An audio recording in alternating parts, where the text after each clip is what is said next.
A controversial hot take amongst business buyers and people that acquire businesses is that I firmly believe if you're going to have someone run your day-to-day, you need to give them equity in the company. So as someone who's bought and sold multiple companies and helped hundreds buy them, a lot of business searchers and acquirers are not going to tell you that this is what you need to do, but I absolutely believe that you do for the longevity and the sustainability and alignment of you and the person managing your day-to-day. So when you go hire a GM or CEO, you're going to offer them equity. So what does this look like?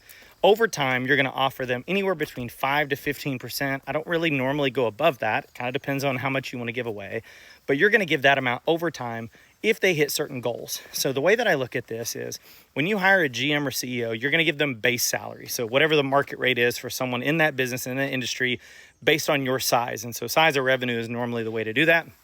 You're going to base it off that.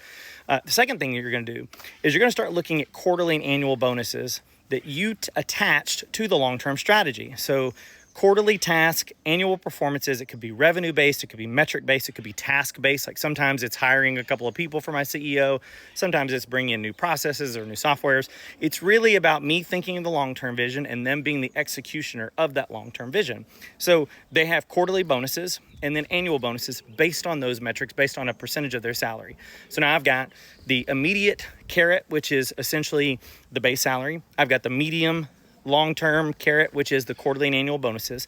And then the longest term carrot, which is the equity. So that equity is given over time if they hit 80% of their goals. So if they don't get the equity that year, it rolls to the next year.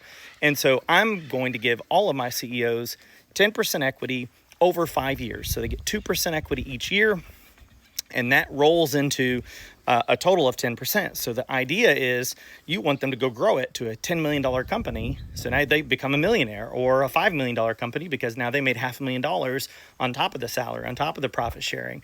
And that's really some of the basic things that I look at when people are like, well, how do you trust that person to do it? Well, I trust them because I'm going to make them an owner, and then they'll think like I think and they'll care like I care.